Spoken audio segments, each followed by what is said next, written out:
ನಮಸ್ಕಾರ ಮಾಡಿದಾಗ ಅಪ್ಪ ನಾನು ನಿಮ್ಮ ಗಂಡ ಅಲ್ಲ, ನಾನು ನಿಮ್ಮ ಗಂಡನ ಒಟ್ಟಿಗೆ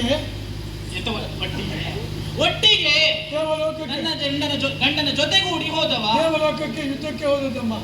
ಅಲ್ಲಿಯ ಆ ವಾರ್ತಾ ವಿಕಾರತೆಯನ್ನು ಕೇಳಬೇಕು.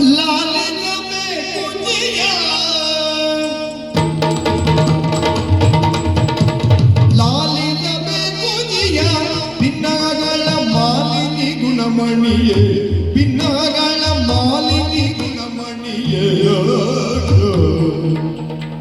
ಕಾಳಗದಲಿಸುವ ಜಾಲ ಮಗಳೆಂದು, ಕಾಳಗದಲಿಸುವ ಜಾಲ ಮಗಳೆಂದು ಲೀಲೆಯೊಳೈದಂತ ನಿನ್ನಯ ಕಾಂತ ಲಾಲಿಸಬೇಕು ಜಿಯ.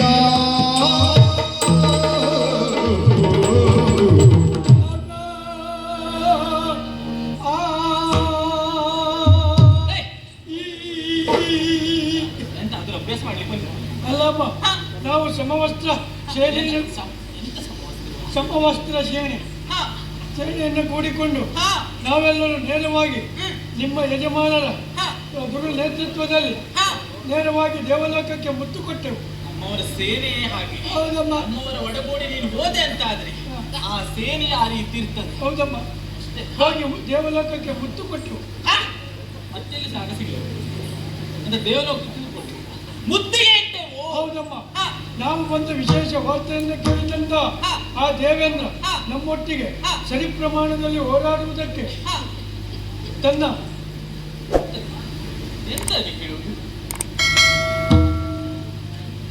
ಸೇನೆಯನ್ನ ಕೂಡಿಕೊಂಡು ಕಡಿಮೆ ಪ್ರಮಾಣದ ಹೆಚ್ಚಿನ ಸೇನೆಯನ್ನು ಕೂಡಿಕೊಂಡು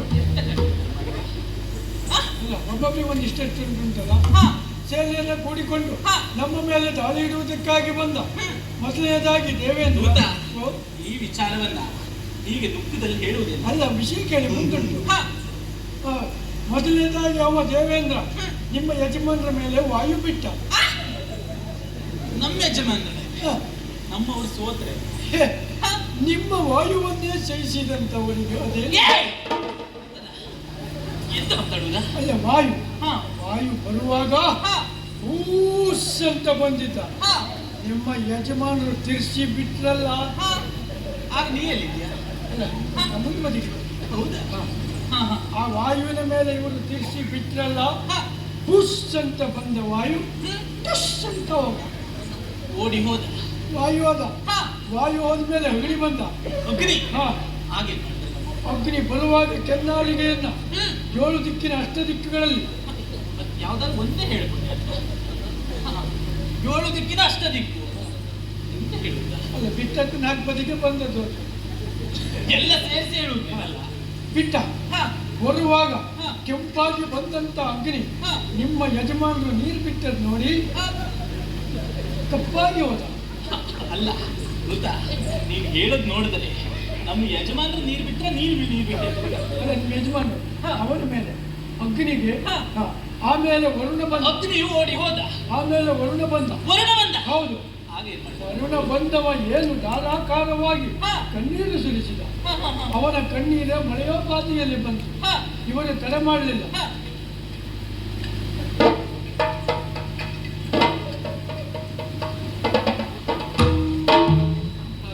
ಇಷ್ಟು ಮಾಡದೆ ತೊಳೆದು ಹೋದ. ಹೌದು. ನಂತರ ಕುಂಬಾರ ಬಂದ. ನಿಮ್ಮ ಅಪ್ಪ ಕುಬೇರ ಬಂದ. ಕುಬೇರನಿಗೂ ಅವನಿಗೂ ಯುದ್ಧ ನಡೀತು.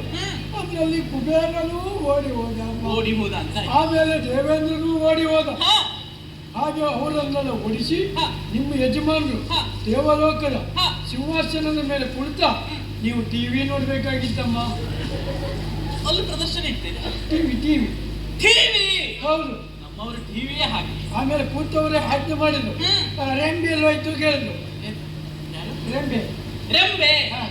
ರೆಂಬೆ ಉಸಿರುವಾಸಿನಿ, ಊರ್ವಶಿ, ಮೇನಕೆ, ಮಂಜುಮಾಲಿನಿ ಅವರೆಲ್ಲ ಬಂದು ಅವಲೇನ ನಾಟ್ಯ ಎಲ್ಲ ಮಾಡ್ತಾ ಇದ್ರು. ಅವರೆಲ್ಲ ಸೇರಿ ನಾಟ್ಯವನ್ನು ಮಾಡಿದ್ರು. ನೋಡ್ತಾ ಇತ್ತು. ಈಗಲಾದ್ರೂ ನಗ್ತಾ ಹೇಳ್ಬೋದಲ್ಲ. ಇದೆಲ್ಲ ಈ ಸಂತೋಷದ ವಿಚಾರ ನಗ್ತಾ ಹೇಳ್ಬೇಕು. ನಗೆ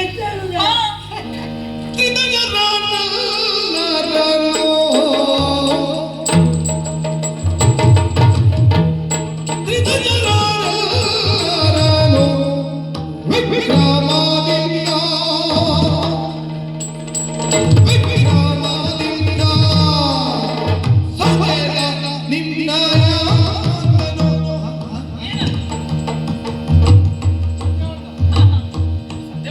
ವಿಕ್ರಮದಿಂದ ಸದೆಯ ಸದೆಯ ಸದೆಯ ನಿನ್ನಯ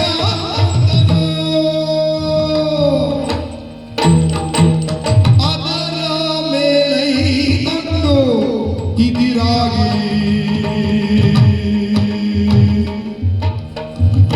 ಯಜ್ಞೋ ಅದರ ಮೇಲೆ ತಂದು ಇದಿರಾಗಿ ಯಕ್ಷನೋ ಒದಿರಿ ನಮ್ಮ ನಿನ್ನ ರಮಣನೋ ಒದಿಸಿದ ನಮ್ಮ ನಿನ್ನ ರಮಣನೋ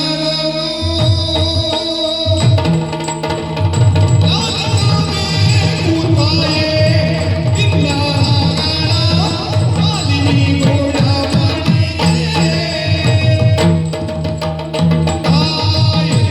ನನಗೆ ಇದೆಲ್ಲ ನಗೆ ಅಂತ ಹೇಳುವುದು ಅನ್ನೋದು ಗೊತ್ತೇ ಇರಲಿಲ್ಲ. ಆಮೇಲೆ ನೋಡ್ಬೇಕು ನಿಮ್ಮ ಯಜಮಾನರು ದೇವಲೋಕದ ಗದ್ದುಗೆಯನ್ನೇರಿ ಅಲ್ಲಿರುವಂತ ದೇವ ಸೂಳೆಯರಿಂದ ದೇವನಾರಿಯರು ಅವರಿಂದೆಲ್ಲ ನಾಟ್ಯವನ್ನ ಮಾಡಿ ನಾಟ್ಯವನ್ನ ನೋಡಿ ಸಂತೋಷ ಪಡ್ತಿದ್ರು. ನೋಡ್ಬೇಕಿತ್ತು. ಅಯ್ಯ ಎಡಗೈಲಿ ಹಿಂಗ್ ಕತ್ತಿ ಇಟ್ಕೊಂಡಿದ್ದಾರೆ, ಬಲಬದಿ ಉಪ್ಪಾರಿಸ್ತಾರೆ, ಎಡಬದಿ ಮೀಸಾರಿಸ್ತಾರೆ. ಆ ರೀತಿಯಲ್ಲಿ ಕುಳಿತುಕೊಂಡಿರುವಾಗ ಒಬ್ಬ ಯಕ್ಷ ಯಕ್ಷ ಯಕ್ಷ ಶಿವಕ ಯಕ್ಷ ಹಿಂದ್ ಬದಿಯಿಂದ ಬಂದ.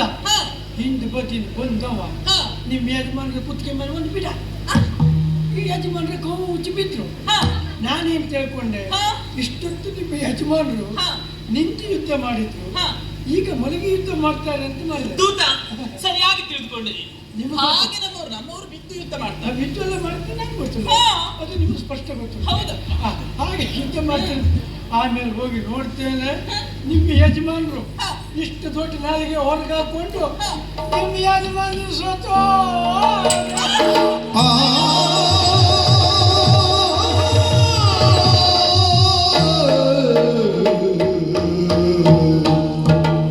ಪದೆಯಲ್ಲಿ ಮಾಡಿದೆ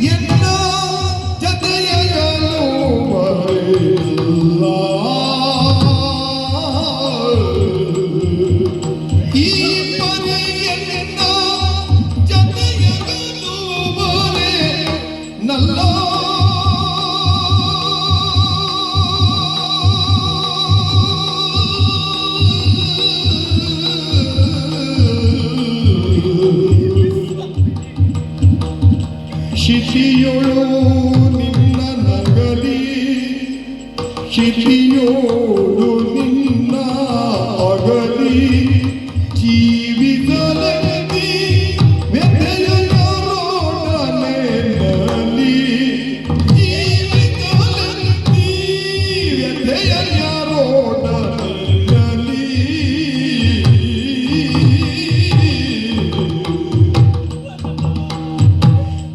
ಪತಿಯಲ್ಲಿ ಮಡಿದೆಯಲ್ಲ ಈ ಪತಿಯನ್ನ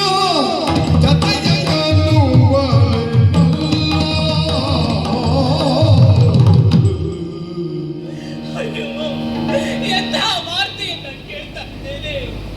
ಸುರನ್ನೆಲ್ಲ ಜಯಿಸ್ತೇನೆ, ಸುರಗದ್ದುಗೆಯಿಂದ ಏರ್ತೇನೆ ಎಂಬುದಾಗಿ ಹೇಳಿ ಹೊರಟರು ನಮ್ಮವರು. ಆ ಮಾತಿನಂತೆ ಸುರನ್ನೆಲ್ಲ ಜಯಿಸಿದರಂತೆ, ಸುರಗದ್ದುಗೆಯಿಂದ ಏರಿದ್ದರಂತೆ. ಆದರೆ ನಮ್ಮವರ ಪಾಲಿಗೆ ಆ ಸಂತೋಷ ಎನ್ನುವುದು ಬಹಳ ಕಾಲ ಉಳಿಯುತ್ತಿಲ್ಲವಂತೆ. ಆ ಯಕ್ಷನಿಂದ ಹತನಾಗಿ ಹೋದರಂತೆ. ಎಂತಹ ಸ್ಥಿತಿ ನನ್ನ ಪಾಲಿಗೆ ಬಂದೊದಗಿದ್ದ ಸ್ವಾಮಿ. ಮಹಾರಾಣಿಯಾಗಿ ಮೆರೆಯಬೇಕಿದ್ದಂತಹ ನನ್ನ ಕನಸುಗಳೆಲ್ಲವೂ ಅಚ್ಚು ನೂರಾಗಿ ಹೋಯಿತು. ಇಲ್ಲ, ನಾನು ಬದುಕಲಾರೆ ಸ್ವಾಮಿ, ನಾನು ಬದುಕಲಾರೆ.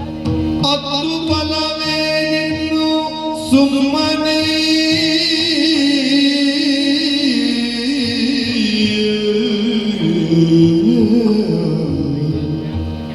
ಅತ್ತು ಫಲವೇನಿನ್ನು ಸುಮ್ಮನೆ ಸತ್ತವರು ಪುನರಪಿ ಜೀವಿಪರೇ ಸತ್ತವರು ಜೀವಿಪರೇ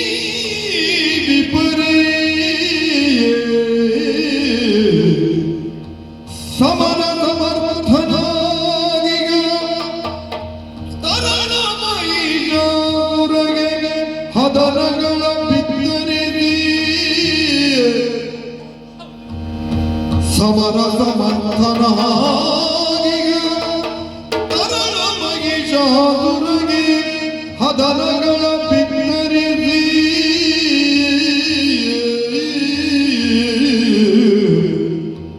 ಸುಮನದರ ಮೊತ್ತವನು ಸದೆ ಬಡಿದು ಸುಮನದರ ಮೊತ್ತವನು ಸದೆ ಬಡಿದು ನಾಗವ ಅರತಿಯಲ್ಲಿ ವಶಗೈವೆನೆನುವುದು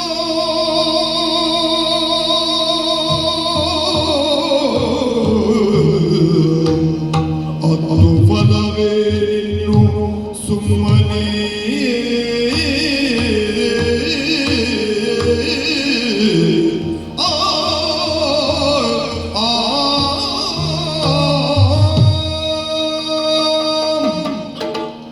ನಾನು ಅಳುತ್ತಾ ಕುಳಿತೆ ಅಂತಾದ್ರೆ ಸತ್ತಂಥ ನನ್ನ ಪತಿ ಮತ್ತೆ ಬದುಕಿ ಬರುತ್ತಾನೆ. ಇಲ್ಲವೇ ಇಲ್ಲ. ನನ್ನ ಪತಿಗೆ ಶಿಕ್ಷೆಗೆ ಈ ಕಣ್ಣಿಗಂತರಾದವರನ್ನ ನಾನು ಶಿಕ್ಷಿಸಲೇಬೇಕು. ಏನು ಮಾಡಲಿ, ಏನು ಮಾಡಲಿ? ಯಾರಲ್ಲಿ ವಿಚಾರವನ್ನು ವಿಸ್ತರಿಸಲಿ? ಯಾರಿದ್ದಾರೆ? ಹಾ, ಒಬ್ಬನಿದ್ದಾನೆ. ನನ್ನ ಮಗ ಮಹಿಷಾಸುರನಿದ್ದಾನೆ. ತಡ ಮಾಡುವುದಲ್ಲ, ಅವನನ್ನ ಕರೆದು ಈ ಎಲ್ಲ ವಿಚಾರವನ್ನು ಅವನಲ್ಲಿ ವಿಸ್ತರಿಸ್ತೇನಂತೆ. ಮಗನೇ ಮಹಿಷ, ಬಾ ಬಾ ಬಾ ಮಗನೇ ಬಾ.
ಮಗನ ಮೈಸೂರಿನ ಗಣಪತಿ ಕನದಯ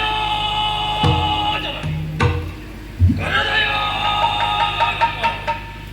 ನಿನ್ನ ದೀರ್ಘವಾದಂಥ ಧ್ವನಿಯನ್ನು ಆಲಿಸಿ ಓಡಾಡಿ ಬಂದು ನೋಡಿದ್ರೆ ಏನು ಆಶ್ಚರ್ಯಪ್ಪ ಇಲ್ಲ. ಸಂತೋಷದಲ್ಲಿರಬೇಕಾದಂಥ ನೀನು ದುಃಖದಲ್ಲಿ ಹಣೆ ನೋಡಿದ್ರೆ ಹಣೆಯಲ್ಲಿ ಕುಂಕುಮ ಕಾಣುತ್ತಾ ಇಲ್ಲ, ಕೈಯಲ್ಲಿ ಕೈಬಳೆಗಳು ಕಾಣ್ತಾ ಇಲ್ಲ, ಕಾಲಗಳಲ್ಲಿ ಕಾಲಂತರ ಇಲ್ಲ, ಹೊರನಲ್ಲಿ ಶೋಭಿಸಬೇಕಾದಂಥ ಮಂಚನ ಸೂತ್ರವೇ ಹರಿದು ಬಿದ್ದಿದೆ. ಯಾರಿಂದಲೂ ನಿನ್ನ ಪಾಲಿಗೆ ಕಷ್ಟ ಬಂದಿದೆ ಅಂತ ಅರ್ಥ ಮಾಡಿಕೊಂಡೆ. ಈ ಪರಿ ಕಷ್ಟಪಟ್ಟವರು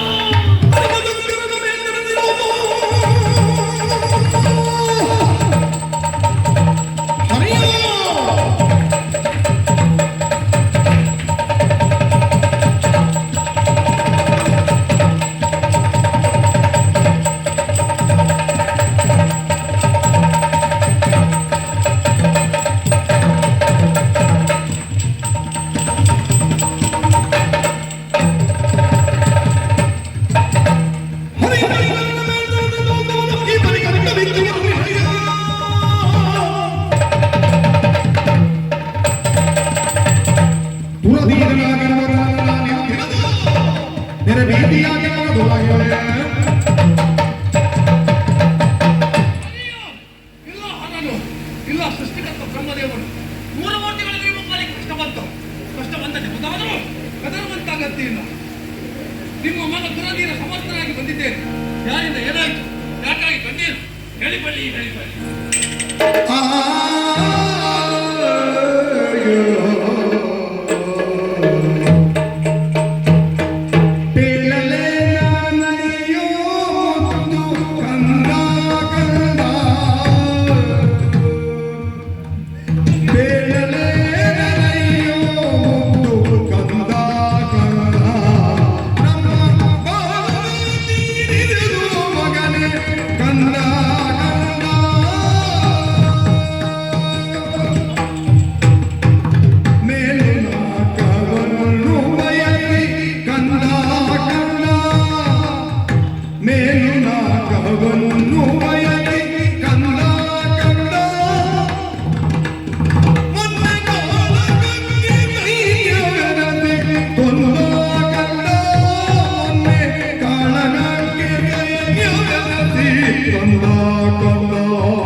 ಸ್ವಾಗತಿಸ್ತಾ ಇದ್ದವನು ನಾನು.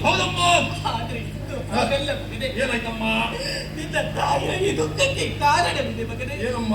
ನಿನ್ನ ತಂದೆಯವರು ಸುರನ್ನೆಲ್ಲ ಜಯಿಸ್ತೇನೆ, ಸುರ ಗದ್ದುಗೆಯಿಂದ ಏರ್ತೇನೆ ಅಂತ ಹೇಳಿ ಹೊರಟರು ಮಗನೇ. ಗೊತ್ತಿದ್ದ ವಿಚಾರ ಅಲ್ವೇ ನಮಗೆ? ಆ ಮಾತಿನಂತೆ ಸುರನ್ನೆಲ್ಲ ಜಯಿಸಿದರಂತೆ ಇಂದ್ರ ಗದ್ದುಗೆಯಿಂದ ಏರಿ ಬೆಳೆದರಂತೆ ಮಗನೇ. ಆದ್ರೆ ಅಮ್ಮ, ನಮ್ಮಪ್ಪ ದೇವ ಗದ್ದಿಗೆಯನ್ನು ಏರಿದ್ದಾರೆ. ನಾವೆಲ್ಲ ಸಂತೋಷ ಪಡುವಂತ ವಿಚಾರ ಅಲ್ವಾ? ಮತ್ತೆ ಯಾಕೆ ಮಕ್ಕಳಾಗಿ ಕಣ್ಣೀರಾಗುವುದು? ಆದ್ರೆ ಆ ಸಂತೋಷ ಇರುವುದು ನಮ್ಮ ಪಾಲಿಗೆ ಬಹಳ ಕಾಲ ಉಳಿಯಲಿಲ್ಲ ಮಗನೇ. ಅಂದ್ರೆ ತಂದೆಯನ್ನ ಕೊಂಡರು ಮಗನೇ.